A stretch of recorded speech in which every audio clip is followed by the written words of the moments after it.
अस्सलामुअलैकुम। इस वक्त लद्दाख का इलाका आलमी तवज्जो का मरकज बना हुआ है और इस लड़ाई की वजह से कई अहम डेवलपमेंट्स हो रही हैं। जैसा कि हम सब जानते हैं कि भारत को मुसलमानों का अजली दुश्मन समझा जाता है और हमेशा मुसलमानों पर वार करने के लिए बेताब रहता है और यही वजह है कि भारत का सबसे बड़ा टारगेट पाकिस्तान है, क्योंकि पाकिस्तान की जोग्राफियाई पोजीशन इस खिते के लिए इंतहाई अहमियत की हामिल है। आज की इस वीडियो में मैं आपको लद्दाख की सूरत हाल पर कुछ मालूमात फराहम करूंगी। ये मालूमात हर पाकिस्तानी के लिए जानना इंतहाई जरूरी है, इसलिए वीडियो को आखिर तक जरूर देखिए, क्योंकि ये खबरें पाकिस्तान की इलेक्ट्रॉनिक मीडिया पर नजर नहीं आती। और आखिर में लद्दाख के महल्ले वकूफ और सियासी बैकग्राउंड पर भी कुछ बात करूंगी। जैसा कि आप जानते हैं कि चीन ने लद्दाख पर कब्जा कर लिया है। इंडियन अखबार बिजनेस स्टैंडर्ड में छपने वाले एक आर्टिकल की रिपोर्ट के मुताबिक पीपल्स लिबरेशन आर्मी चाइना के 5000 फौजी 5 जगहों से लद्दाख में घुस आए। गिलोन दरिया के साथ से 4 जगहों से और पेंगोनिक नदी के साथ एक जगह से को चीन ने कब्जे में लिया। चीनी सिपाहियों की चालाकी देखिए कि वो मुसलसल वीडियोस भी बनाते हैं और जहाँ जहाँ चीनी और भारतीय अफवाज का सामना होता है वहाँ चीनी सिपाही वीडियोस बनाकर वायरल कर देते हैं, जिससे भारत की सुबकी हर जगह होती है। ये मामूल का फौजी तनाजा नहीं है और न ही 2013 और 2014 की तना मुतनाजा इलाके पर चाइना का आर्जी कब्जा है, बल्कि इस दफा पीपल्स लिबरेशन आर्मी इन इलाकों में अपने मजबूत दिफा के लिए मोर्चे बना रही है और बड़ी गाड़ियां यहाँ ले आई है और इनके दिफा के लिए पीछे हैवी आर्टिलरी पहले से मौजूद है। जैसा कि हमने माजी में भी देखा कि भारतीय अफवाज भी अपने साबिका हुक्मरानों की तरह इंतहाई बुज़दिल है और कभी भी एक मुस्तनद फौज का सामना मैदान जंग में करने से कतराती है। भारतीय फौज सिर्फ नहत्ते कश्मीरियों पर जुल्म सितम करने में माहिर है और कहीं पर अगर 10-15 कश्मीरी हरियत पसंदों ने हथियार उठा भी लिए तो पूरी दुनिया में ढंडोरा पीटना शुरू कर देते हैं कि पाकिस्तान ने दहशतगर्द भेजे हैं। तो जनाब, आपने 8 लाख की फौज क्यों रखी है? जब चंद कश्मीरी हरियत पसंदों का सामना नहीं कर सकते तो चाइनीज फौज का सामना क्यों कर सकते हैं? याद रहे कि पीपल्स लिबरेशन आर्मी के सोल्जर्स अप्रैल के आखिर में गिलोन वादी में इतना अचानक घुसे कि इंडियन आर्मी इनको आगे से मुकाबला या चैलेंज तक न कर सकी। इंडियन आर्मी की बार बार कोशिशों के बावजूद पीपल्स लिबरेशन आर्मी अब भारतीयों के साथ तनाजात पर बातचीत के लिए फ्लैग स्टाफ मीटिंग भी निकाल रही और यही वो चीन की जंगी हिकमत अमली है जिससे भारत की चीखें निकल रही हैं। ये सब ऐसे माहौल में रोनमा हो रहा है जब अमेरिका की अपनी पोजीशन खिते में इंतहाई काबिल रहम है और वो भी भारत की मदद करने से कासिर है। बाकी आसपास के मुमालिक पर भी नजर दौड़ाएं तो भारत ने हर किसी को डसा हुआ है, लिहाजा भारत को सफारती सतह पर भी कोई मदद मिलने की उम्मीद नहीं, क्योंकि अभी माजी करीब में मोदी सरकार ने भारत में अकलियतों के खिलाफ इम्तियाजी कवानीन के बिल्स पास कराए हैं। इससे भारत के लिए आलमी सतह पर हमदर्दी के चांसेस ना होने के बराबर हैं। ये तो थी ताज़ा तरीन सूरत हाल जिसका तज़किरा भारतीय अखबार में मिला है। सोचने की बात है कि आखिर क्या वजह है जो भारत को चीनी अफवाज के अंदर घुस जाने के बावजूद सांप सूंघ गया है। कोई मीडिया रद्दअमल नजर नहीं आ रहा, कोई पाकिस्तान जैसी दूस धमकियां चीन को नहीं दे रहे, क्योंकि भारतीय मीडिया हमेशा पाकिस्तान के खिलाफ जारहाना रवैया अख्तियार किया होता है। अगर भारतीय चैनल्स पर इनके एंकर्स की गुफ्तगू मुलाहजा करें तो ऐसा लगता है गोया कोई फिल्म चल रही हो। हालांकि पाकिस्तान की अफवाज ने भारत के साथ जितनी भी लड़ाइयां लड़ी हैं इनमें भारत को शिकस्त दी है। भारतीय मीडिया हमेशा एक ही गर्दान लगाए रखता है कि इन्होंने पाकिस्तान को तमाम जंगों में शिकस्त दी है। तो मैं भारतीयों से पूछना चाहूंगी कि भैया तुम तो हमलावर थे, लाहौर में शाम का खाना खाने आए थे, मगर अभिनंदन को पाक फौज के हाथों चाय पिलवाकर अपना मुंह काला कर बैठे। तुम लोगों ने पाकिस्तान की 1 इंच जमीन अभी तक कब्जे में की हो तो बराए करम मुतल्ला फरमाए। हमें सोशल मीडिया पर भारतीयों और पाकिस्तान के लिबरल्स और कौमियत परस्तों से बार बार 71 की जंग का ताना दिया जाता है, जिस पर बेदरीक झूठ बोला जाता है। मानते हैं कि वो पाकिस्तानी सियासतदानों की हट दर्मी और मुल्क दुश्मनी के बायस हमें मशरिकी पाकिस्तान से हाथ धोने पड़े थे, मगर भारत के हिस्से में 1 भी इंच बांग्लादेश की जमीन नहीं आई। बांग्लादेश पर पाकिस्तान को नाकामी हुई थी मगर मुसलमानों को नहीं। और जैसा कि मैंने शुरू में बताया था कि भारत की लड़ाई पाकिस्तान से नहीं मुसलमानों से है, क्योंकि इसका जो रवैया पाकिस्तान के लिए होता है वही रवैया भारत में रहने वाले मुसलमानों के साथ भी होता है। लिहाजा भारतीय हिंदुओं को ये तसल्ली बरहाल होनी चाहिए कि इन्होंने 1 भी इंच जमीन मुसलमानों से नहीं छीनी, बल्कि मुसलमानों ने ही पाकिस्तान, बांग्लादेश और आजाद कश्मीर भारत से बजोर ताकत छीने हैं, जो कि अल्हम्दुलिल्लाह अभी भी मुसलमानों के कब्जे में ही है, जिसे वो वापस लेने के लिए एड़ी चोटी का जोर लगा रहा है।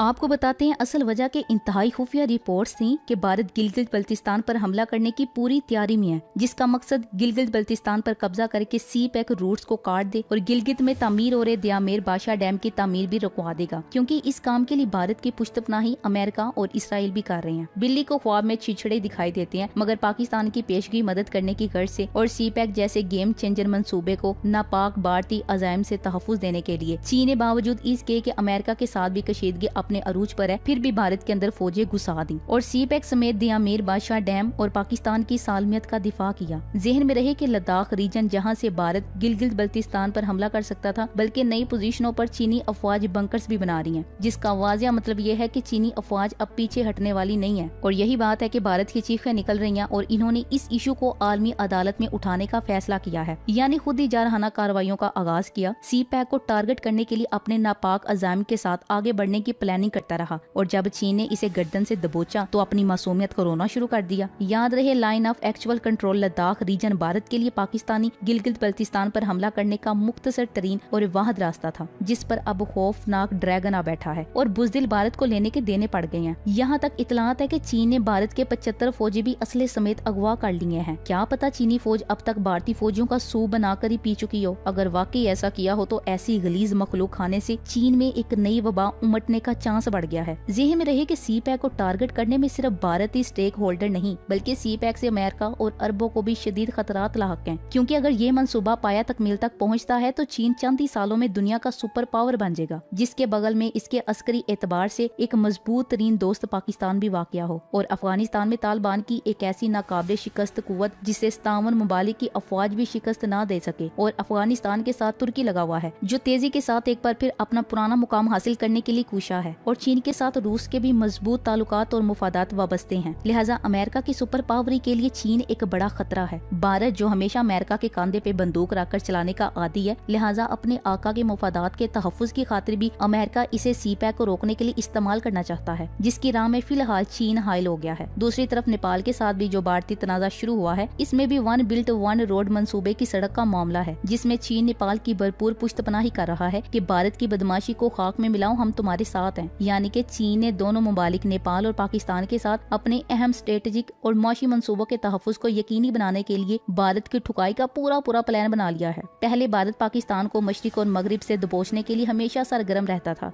जिसके लिए इसने अफगानिस्तान में अरबों डॉलर्स की सरमायाकारी भी की थी, जिसको अल्हम्दुलिल्लाह तालिबान ने मुकम्मल तौर पे डुबो दिया है, क्योंकि भारतीय पिट्टू अशरफ गनी ने भी तालिबान के सामने हथियार डाल दिए हैं और तालिबान के 2000 कैदी रिहा कर दिए हैं। यानी बकरे की माँ कब तक खैर मनाएगी आखिर। चीन भारत की ये जंग अब सिर्फ उसी सूरत में टल सकती है अगर भारत पाकिस्तान के खिलाफ नापाक अज़ाइम से बाज आ जाए, जो कि ये काम भी मुश्किल लगता है, क्योंकि भारत को अमेरिका इसराइल पीछे बैठकर पाकिस्तान पर हमला करने के लिए शदीद दबाव डाल रहे हैं। साथ भारत खुद भी कई सालों से गिलगित बल्तिस्तान पर अपना दावा कर रहा है। बिलखसूस अब जो दिया मीर बादशाह डैम की तामीर शुरू है, इससे भी भारत बहुत तकलीफ में है। डैम बन जाने की सूरत में पाकिस्तान में बिजली का बहरान हल होगा, पानी की कमी पूरी होगी, ज़राअत खुराक में इजाफा होगा, जबकि भारत कभी भी इसके हक में नहीं है। भारत पिछले 73 सालों से मकबूजा जम्मू कश्मीर से पाकिस्तान में बहने वाले 5 दरियाओं पर छोटे बड़े लगभग 124 डैम्स बनाकर तकरीबन तमाम पानी रोक चुका है, जिसका मकसद ही पाकिस्तान को बंजर बनाना, पाकिस्तान को भूखा प्यासा मारना है। जो लोग इन 5 दरियाओं के करीब रह रहे हैं, इन्हें अच्छी तरह इल्म है कि सिर्फ दरिया सिंध के अलावा बाकी तमाम दरिया भारत की जानिब से पाकिस्तान का पानी रोक दिए जाने की वजह से खुश्क हो चुके हैं। अब डैम बन जाने की सूरत में भारत की ये मौशी दहशतगर्दी का मंसूबा खड्डे लाइन लग जाना है, जो कि भारत को कभी मंजूर नहीं है।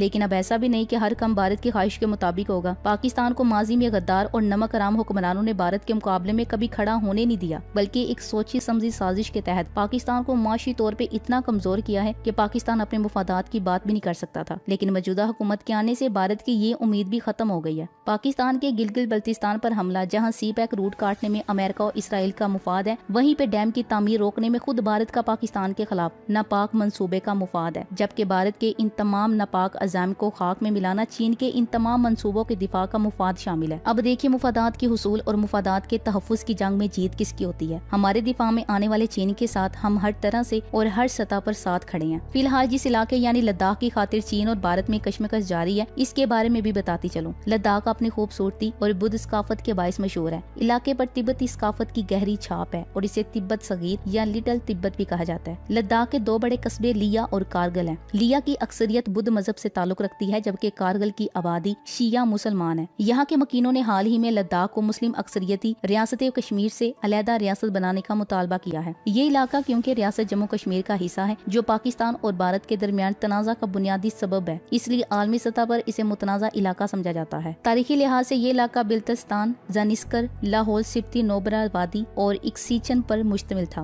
मौजूदा लद्दाख की सरहदें मशरिक में चीन के इलाके तिब्बत, जनूब हिमाचल प्रदेश, मगरिब में जम्मू और शिमाल में चीन से और जनूब मगरिब में पाकिस्तान से मिलती हैं। इससे आप अंदाजा लगा सकते हैं कि ये इलाका भारत के लिए दिफाई और जारहियत के एतबार से कितना अहम है। 1960 में चीनी अहलकारों ने इलाके की तारीखी तजारती रास्ता, जो मशहूर रेशम रास्ते का हिस्सा था, को बंद कर दिया था, जिससे पहले ये इलाका वस्त एशिया के कदीम तजारती मुकामात को जोड़ता था। 1970 की दहाइयों में भारतीय हुकूमत ने इलाके की सियाहत को कामयाबी के साथ फरोग दिया। अगर लद्दाख पर चीन का कब्जा होता है तो अमली तौर पे भारत को कश्मीर 50% हाथ से निकला महसूस होगा और पाकिस्तान की हर हाल में ख्वाहिश होगी कि लद्दाख चीन के कब्जे में रहे। खुश रहिए, सेहतमंद रहिए और दुआ करें कि अल्लाह पाकिस्तान को हर किस्म की आफात से महफूज रखे। आमीन सुम आमीन। Thanks for watching. Allah Hafiz.